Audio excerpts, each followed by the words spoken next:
playoffs. So that's going to be a fight that I know everybody's really looking to, zoom in on and take a look at, because it's going to be a 3-round war, I'm sure. And then for our featherweights, of course, we had Movlid Khaybulaev deliver once again, and he had Khabib in his thoughts, I know, today, and really came out and did what he does consistently. But he has, a very, very tough opponent in Chris Wade, so that's going to be something that I know people around the world are going to be looking forward to. And for this season and our playoffs, it has been the strongest ratings on ESPN. Our ratings have been absolutely astronomical. Not only are we on ESPN Linear, we're on ESPN Plus, because of the unbelievable content that we have, the unbelievable athletes that we have. So we simulcast all of our events. Our ratings have truly, truly been astronomical, and it's a testament to the PFL and where we've come and where we're just, we're going, because the reality is we're just getting started. To follow that up, our social media metrics have been astronomical in every respect. I mean, anytime you go online, whether it be TikTok, Facebook, Twitter, etc., social media is blowing up for PFL content. So that's really been an awesome strong point that's come out of the playoffs and the regular season, and I'm sure it's going to carry into the championship. Some of the things we've rolled out for the playoffs and the regular season, in addition to strike speed, we've rolled out kick speed. We introduced a ghost cam, so you get the greatest angles in mixed martial arts, where you're going right through the cage and getting unbelievable angles, and it's bringing the fans closer and closer to the action, and that's something very unique with the PFL. We have the best production in this sport, and in sports, we're really making a name for ourselves with our use of technology and all the things that we have going on there. So that's been a really exciting moment for our organization. And I just want to, of course, give a shout out to all of our sponsors. We keep, growing and getting the biggest and best blue chip sponsors out there. But of course, carparts.com, one of the best, Columbia Care, Geico, Marines, and Air Force Reserve. So we've really seen a tremendous uptick in our sponsors, and we're really excited to bring them aboard, of course, for our championship on October 27th. And I'll just say this before I turn it over. October 27th will be the biggest night in mixed martial arts right here in South Florida, the world-class Seminole Hard Rock Hotel and Casino. 6 world championships, the greatest fighters in the world, $6 million prizes, but most important, you get to call yourself a champion if you win, and that title is one of the greatest titles in all of sports. So we're really looking forward to being back. We want to thank the media, of course, has come out in a huge, huge way. We've been all over the globe. We're broadcast in 165 countries. We're getting coverage from all over the world, and of course, right here in South Florida. So October 27th, I'll say one last thing, and that's the return of the GWOAT. She'll be headlining on October 27th. So we're really looking forward to that. And with that, I want to hand it over to one of the greatest to ever do it, a tremendous legend in the cage and outside of the cage, the president of fighter operations, none other than the man, the myth, the legend, Ray Sefo. Thank you, and the crowd goes wild. Just kidding. Well, first of all, thank you to everybody that tuned in tonight. Thank you to the media that's here today. Much appreciate you guys. Lawrence mentioned a few of the fighters that's going to be in the championship round. Another great night of fights, and of course, it's the last playoff fights. And now we have all our 6, or should I say 12 finalists that will be in the finals. So the 155 division, 155 division for men will be Raoush Manfield versus Loic Rashubov. Welterweights is Ray Cooper versus Magomed Kilimov. The women's lightweight is Kayla Harrison versus Taylor Cuidado. Men's heavyweight, Bruno Capoloza versus Ante Delir. And of course, tonight, our light heavyweight finalist is Antonio Carlos Jr. which fought a great fight tonight. And of course, Martin Hamlet, who just made Norway proud.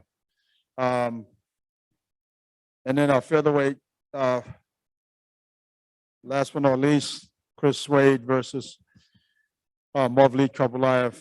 I mean, all these guys fought well tonight. I think it's going to be an amazing finals. And like Lawrence said, it's the biggest night of MMA in terms of championships, 6 world titles, $6 million on the line. And if you haven't got your tickets yet, yes, the tickets are on sale. You'll find it. I think, yeah, it's ticketmaster.com. So get your tickets. And for those who won't be joining us, obviously, make sure you tune in on Fight Night, October 27th, and enjoy the championship, the PFL championship that night.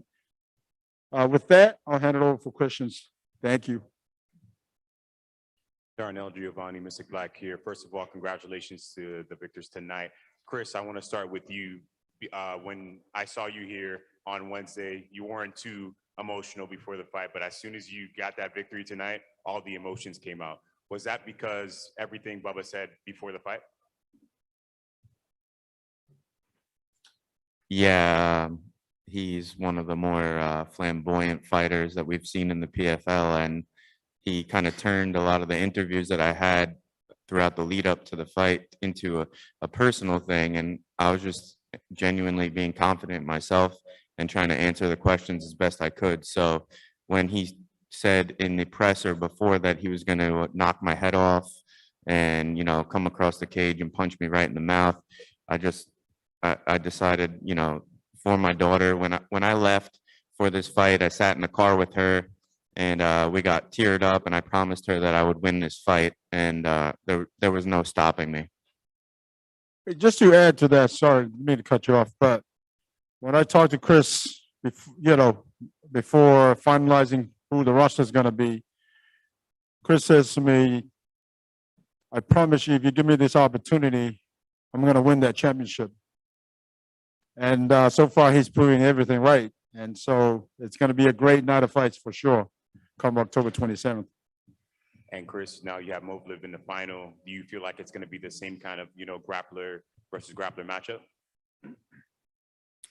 Well, first of all, I have a ton of respect for Movlid and the entire Dagestani fighting team and just everyone that comes out of there. If you've heard me give interviews before, they are some of the toughest people that walk the face of the earth. So I know that it's going to take everything that I have, but I'm prepared to give everything that I have. And for Antonio, there wasn't a crowd here, but you had a lot of supporters here. Did that feel like one of the biggest fights you've had ever since your UFC days? Yeah, definitely, man. Was a really tough fight. I knew that's what I would find in a fight against Sordi. I know how tough he is, how hard he punched. So yeah, it was great. Having the support. I live here in Florida, training at American Top Team, so I have a lot of friends here. Giving the sports and the energy was just great. And for Marcin, unfortunately, the fight ended with an injury to Cesar. Were you satisfied with that victory? Did you wish it could have happened a different way?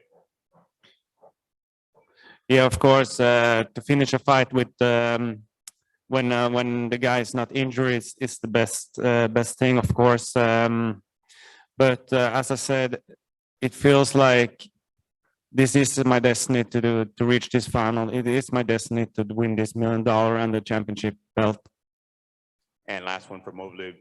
Brendan caught you in that last round. What did you feel it took you to get past that? You had to dig deep and take him down again.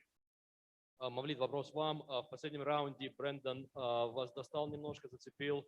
Как-то это отразилось на вашем решении, как провести и закончить третий раунд? Да, я пропустил, почувствовал, но чтобы сказать, что-то она изменила, ничего такого не было. Все работа шла по плану, все контролировал, все видел, дистанцию чувствовал. Брэндон хорошо двигается на ногах, к нему подобраться что-то тяжело было. Yeah, that was the one that I missed. I felt it pretty seriously. But again, everything was done according to the plan. I didn't change my game according to what happened. He's light on his feet, and so am I. Again, we just had to, one had to win, and, it's me. Hey, it's Breeze with the MMA Breeze. My first question is for Chris Wade. Chris, you and Bubba at the last press conference talked about when good wrestlers face each other, the wrestling usually gets negated and we see a lot of striking. Tonight, we saw a lot of grappling. How satisfied are you with the level of grappling you displayed tonight? And did you anticipate that much grappling to happen? I honestly did because respect to him after the fight, he was nothing but a gentleman. And he did say that it was going to turn into a striking bout.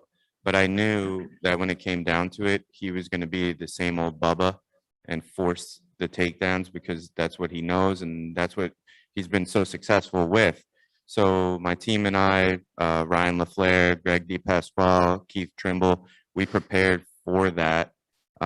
We've had guys just doing exactly what he tried to do to me in the cage for 2 months now. And we were ready to do that for 15 minutes. And I knew that he wouldn't be. And those were the truths that I spoke before the fight that he didn't like, but it was fact. Thank you. And next question for Antonio Carlos Jr. Today, you had a lot of support in the house. Brazil showed out for you, and they were supporting you and screaming and cheering you along the whole way. How much did it mean for you to have their support tonight on your way en route to the finals? Yeah, a lot, man. Giving the energy that I need, was really great to hear everybody rooting for me, There is a lot of Brazilians here in Florida. That's why I moved here. I feel like I'm in Brazil. It's just great, man. I hope to have everybody here in the finals too. Thank you. And next question for Movlid. Your default picture on Instagram is with Abdul Nurmagomedov, Khabib's father. How much of an influence has he been on your career and getting you to this point? Мавлид, вопрос вам. На вашем инстаграме у вас фотография стоит в профайле с Абдулманепом Нурмагомедовым. Насколько важно его присутствие в вашей жизни профессиональной, и то есть чему вы от него хорошему научились? Все спорты, чему я научился, все от него. Весь этот его арсенал и опыт. Помимо спорта, воспитания, дисциплины, он в первую очередь больше внимания уделял на дисциплину, общекомандную дисциплину. Для него важно всего было. I can easily say that the biggest part, if not the whole, my career depended on him being in my life. He was a great coach. He was great when it comes to discipline, to morale, and in general, he was just an honorable person. So I want to carry that legacy. And yes, I'm obviously very thankful that he happened to be in my life. Jim Barcelona, Miami Herald. Antonio, there was a lot of respect between you, the fighters, in your fight tonight, very much so. How did you feel about your opponent? And also, how did you feel the fight went? Did you think it was a close fight, or did you think you were dominant in your fight? Yeah, I'm always respectful with my opponents, and Sordi, we actually trained a little bit like 6 years ago in Brazil when I used to train at Nova União. And I think was a really great fight, I didn't expect less than that. I knew how tough he is, he's a former champion. And I knew I wouldn't find anything easy. I think was like pretty back and forth, but I think I won the rounds pretty well. Thank you. And Chris, for you, I was curious because you went in there and you did what you wanted to do. Are you able to share with us what you said? Because your emotions really were in there right at the end of the fight, and you were just standing over him, and it looked like you were saying something to him. And I just wondered if you were able to share that with us. I told him that I'm a bad man. Thank you. And lastly, for Ray, were you able to talk to Cesar afterwards? And is there any update even at this point of how he's doing or what might have happened with his leg? Yeah, it was. It wasn't until after he had been taken away that I found out from one of my staff that apparently there was an injury throughout camp, and he did have therapy throughout, and he said that he was fine, and obviously he was medically cleared to fight. But it's one of these things when you're in camp and you're kind of babying that injury, but when you're in here, it's 100 miles an hour, and of course, he thought that it was okay, and I think he's torn his hamstring from his knee upwards, I believe. So yeah, obviously we saw, what happened, but that's kind of like what I was told after the fact. Chris, congratulations. This is your first time making it past the semifinals. How do you balance celebrating this achievement with preparing for your first PFL championship? Yeah, it's the first time. Third time was a charm, but there's really not going to be too much celebrating. We got another fight in 8 weeks, and we're going to fly back home. We're going to spend the weekend with my family and with my team, and then I'll be back in the gym on Monday. I'm completely committed to, like I said in my interviews, it's not just the money, it's the title, it's my legacy, and I'm out to prove that I'm one of the best featherweights in the world, and that's what I'm focused on. And Lauren, you mentioned Clarissa was going to be headlining the October championship. What differences can we expect to see from her in October versus what she did in her first PFL fight? Thanks for the question. I'm not really sure, but I can tell you that Clarissa Shields is an icon. She transcends sports. She just had a street named after her in Flint, Michigan, and what she's trying to accomplish is amazing. What she's already accomplished: 2-time Olympic gold medalist, multi-time boxing world champion, and now she's trying to become a champion in what I believe and what most people I think believe at this point in the toughest MMA organization out there. It's truly remarkable, and I know she's eyeing to get into the 2022 season. She has to show up for that. So, it'll be very interesting to see her here on October 27th. And I know the world's looking forward to it. Harry Mack from the Bookies Basement. My first question is for Martine. I'm not sure if anybody showed it to you backstage or anything like that, but right after your fight, Chris Camozzi actually tweeted that he's under the impression that Cesar came into the fight with the injury and kind of just showed up to collect his show money. So do you kind of agree with that assessment? If he didn't come in with the injury, who can claim him? Fair enough. And for Chris, all season it kind of felt like the fight everyone was talking about as far as the featherweight featherweight belt was going to be, Movlid and Brendan or Movlid and Bubba, and yet here are you and Movlid. So how does it feel to kind of buck the narrative there and create your own story? Yeah, the first round went down, and I could hear Bubba and Brandon just jawing to each other about how it was really just the two of them in this weight class. And I know that Movlid and I are tough as nails, and I was kind of looking at them sideways. And sure enough, look who's here. It's the two of us, not the ones who ran their mouth the most. So, you get what you get.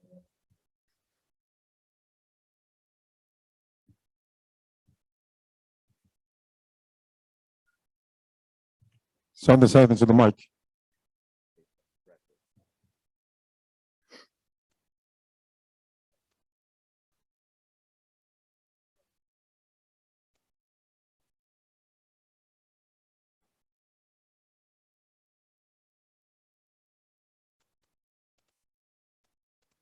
Well, She's only a 7-year-old little girl right now, but I can tell you that she's in the gym with her dad all the time. I try to gently introduce her to this sport, and I bring her to Long Island MMA in Farmingdale, and I bring her to our location that we own together in Islip, and I let her just naturally get an understanding for all of MMA, because I feel that MMA makes every person better.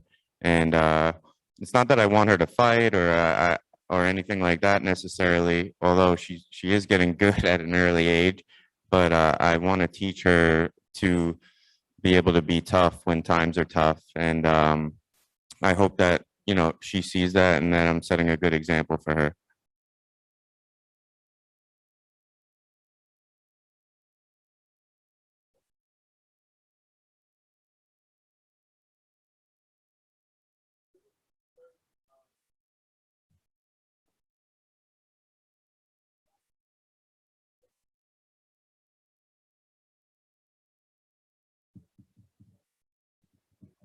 I'm sorry, you said I previously, what? Made the finals at 55.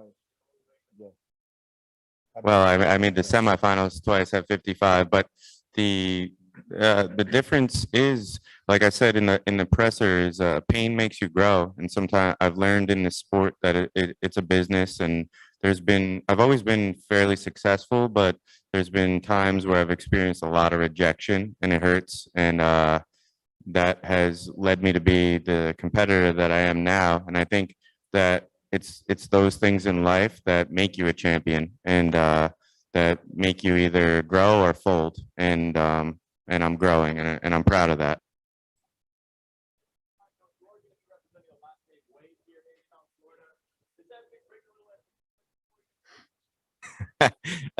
Well, I mean, Dwayne has accomplished some amazing things, and I'm proud to share a last name with him. But yeah, we're gonna look to bring it home. The Wades are gonna bring it home.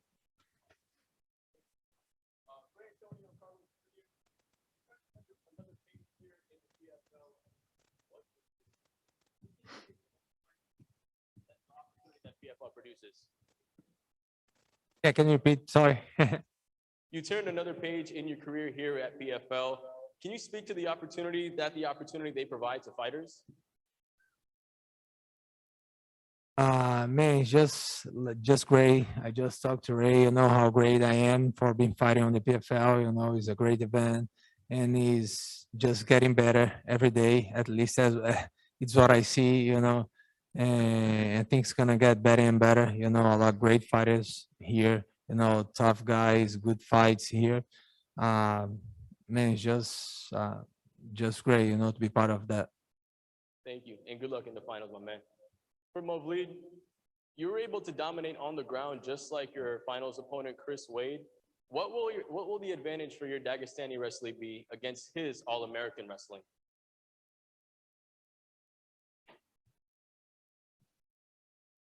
Мавлид, вопрос вам.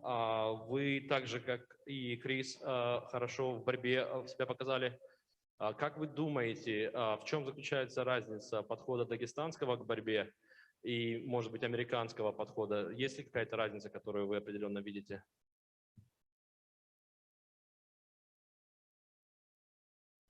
Американцы знают разницу между дагестанской борьбой и американской.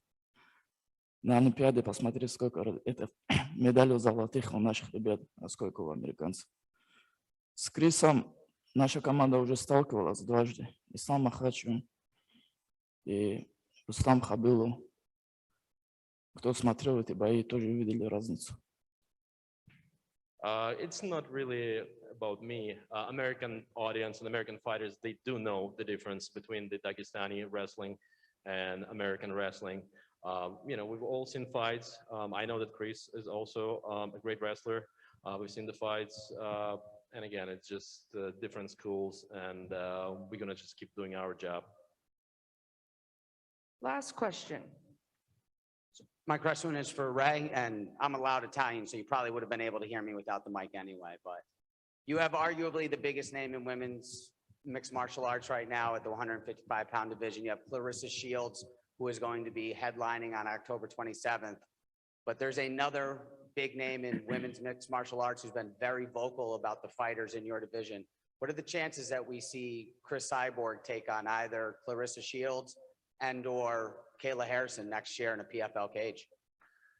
Oh, we would love for that to happen.